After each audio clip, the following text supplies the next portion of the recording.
Salut, c'est Loïc, je suis ravi de te retrouver aujourd'hui pour cette nouvelle vidéo. Dans cette nouvelle vidéo, on va voir comment se déclarer en tant que micro-entrepreneur. Cette vidéo, elle fait suite à ma dernière vidéo où justement je te parlais des statuts en CESU, tu sais, du fait de payer en CESU les personnes que tu utilises, que tu vas faire travailler pour tes locations courte durée automatisées. Je t'ai expliqué pourquoi c'était pas un statut qui était adapté, que c'était pas un mode qui était adapté à ça. Donc si ça t'intéresse, je te remets le lien de la vidéo pour aller la voir. Et dans cette vidéo, je vais t'expliquer en détail comment est-ce qu'on fait pour pouvoir se déclarer en tant que micro-entrepreneur. Ce qui est bien, c'est que tu pourras éventuellement fournir directement cette vidéo à tes prestataires qui jusqu'à maintenant peut-être voulaient que tu les payes au black ou voulaient que tu les payes justement en CESU pour qu'ils puissent se déclarer et te facturer facilement.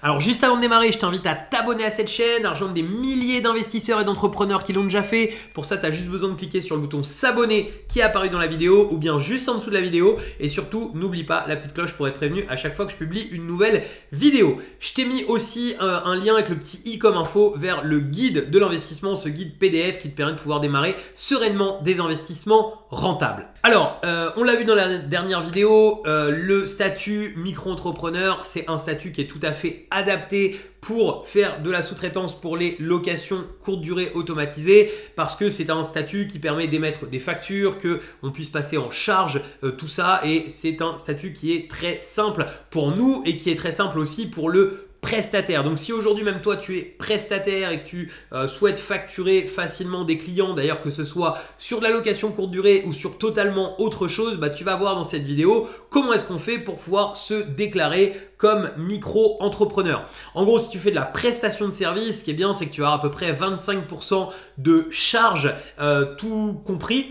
Et donc ces charges, si tu encaisses par exemple 100 à un client, tu donnes 25 à l'État et ensuite le reste c'est pour toi. Surtout, il n'y a pas de gros risque en termes de trésorerie puisque en gros tu vas payer tes charges au moment où tu reçois l'argent, à peu de choses près, puisque les déclarations se font très rapidement après que tu aies reçu l'argent. C'est pas comme avec les impôts où tu as beaucoup gagné une année et on va te reprendre beaucoup à la fin de l'année. Ça se passe pas du tout comme ça. On va voir aussi dans cette vidéo ce qu'on appelle l'ACRE, l'ACRE, donc c'est une aide tout simplement suivant quel est ton statut, c'est-à-dire si par exemple tu es demandeur d'emploi aujourd'hui, tu peux bénéficier de l'ACRE quand tu crées une structure, et ce qui est bien c'est que ça va t'exonérer de 50% des charges que tu aurais payé sur cette activité. Donc en gros, si tu étais en prestation de service à 22%, tu vas payer que 11%. Donc ça c'est quand même très positif aussi, et ça dure 1 an, ça te permet de pouvoir te lancer en payant un peu moins de charges. Alors évidemment le dispositif était encore un peu plus sympa jusqu'à fin 2019, mais là on est en 2020 au moment où je fais cette vidéo, et le dispositif c'est un petit peu allégé, mais en tout cas il reste toujours d'actualité, donc autant en profiter si tu fais partie des critères. Donc on se rejoint tout de suite derrière l'ordi et je te fais voir clic par clic tout simplement comment faire pour pouvoir te déclarer. Alors, tu as un site qui s'appelle Auto-entrepreneur URSSAF. On va même repartir Auto-entrepreneur URSSAF. Tu tapes ça dans Google. On va repartir de Google. Voilà, ici, tu vois Auto-entrepreneur URSSAF. Tu cliques sur Accueil. Et ensuite, donc, tu arrives sur l'accueil de ce site. Donc, tu as quelque chose tout simple qui est créer mon auto-entreprise. Donc, tu cliques dessus directement. Et tu as le gros bouton qui est ici, déclarer mon auto-entreprise. Donc ça, il n'y a pas plus simple. Ensuite, ici, dans les nouveautés 2020, tu as effectué ta demande d'ACRE. Donc l'ACRE, c'est à demander et envoyer juste après avoir fait ta déclaration. Donc ici, tu peux cliquer pour télécharger ton document, donc ta demande d'aide à la création et à la reprise d'entreprise. Et ici tu as toute la notice pour le pour en bénéficier. Donc on voit ici que si tu es demandeur d'emploi indemnisé, tu y as le droit. Si tu es demandeur d'emploi non indemnisé inscrit à Pôle emploi au cours des 18 mois des 18 derniers mois, eh bien, tu as le droit. Bénéficier du revenu de solidarité active, donc du RSA ou de l'allocation de solidarité spécifique, tu as le droit à l'ACRE. Si tu es un jeune de 18 à 25 ans, eh bien, tu y as le droit. Tu es une personne de moins de 30 ans qui est non indemnisée, donc la durée d'activité est insuffisante pour l'ouverture de droits à Pôle emploi, ou eh bien, tu es reconnu handicapé, tu as moins de 30 ans, tu y as le droit. Si tu es un salarié ou une personne donc licenciée d'une entreprise en sauvegarde, redressement ou liquidation judiciaire qui reprend l'activité de l'entreprise, ça devient un peu plus complexe là, mais en tout cas tu y as le droit. Et les personnes ayant conclu un contrat d'appui au projet d'entreprise, sous réserve qu'elles remplissent l'une des 6 conditions, bon ça c'est un peu plus compliqué, je vais t'en parler juste après. Personne créant une entreprise implantée au sein d'un quartier prioritaire de la politique de la ville et bénéficiaire de la prestation partagée d'éducation de l'enfant. Alors concrètement en gros, si tu es demandeur d'emploi non indemnisé, bénéficiaire du RSA, jeune de 18 à 25 ans ou une personne de moins de 30 ans non indemnisée, d'office tu y as le droit. Si tu n'es pas dans ces critères-là, que tu veux créer ton entreprise et que tu as un doute, eh bien tout simplement ce que je t'invite à faire, c'est à joindre le centre de formalité des entreprises de la chambre de commerce de ta ville et elle va pouvoir t'indiquer si tu as le droit ou pas à l'ACRE. Ensuite à remplir, c'est très simple, nom, prénom, numéro de sécu, etc. du classique. Et donc ça, c'est ta déclaration donc, relative au demandeur. Ensuite en dessous, tu as la situation du demandeur. Donc là, tu vas pouvoir justement mettre quelle est ta situation ici. Ensuite ici, tu vas avoir ton niveau de formation, tu l'indiques. Motif d'inscription au Pôle emploi, qualification du dernier emploi occupé, la date d'inscription, tu attestes sur l'honneur, tu signes. Et c'est parti, ça peut être envoyé à l'URSSAF. Donc ça c'est assez simple, je ne rentre pas trop dans le détail, on va surtout aller dans le détail de la déclaration de micro-entreprise. Donc tu cliques ici, voilà, ça te charge la page. Donc ici on va sélectionner un domaine, donc là on va choisir, alors le plus simple, tu peux avoir d'autres domaines si tu le souhaites parce que c'est encore un peu un domaine particulier, mais c'est de prendre services divers, voilà ça charge. Ensuite ici tu vas cliquer sur le petit carré ici, tu vois pour afficher toutes les activités du domaine.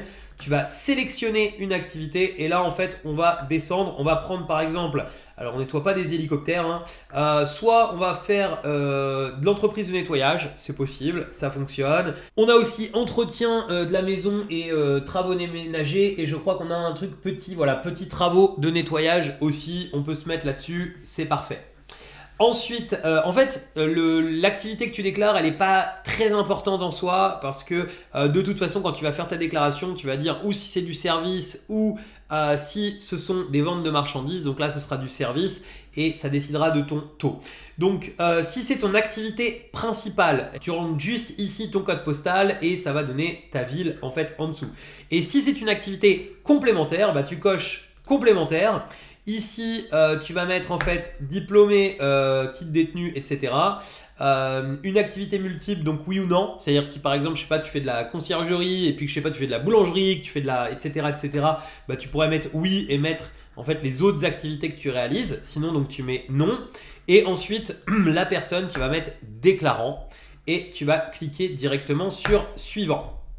À partir de là, ça te génère en fait un grand document avec pas mal de petites choses à remplir, mais qui sont finalement assez simples.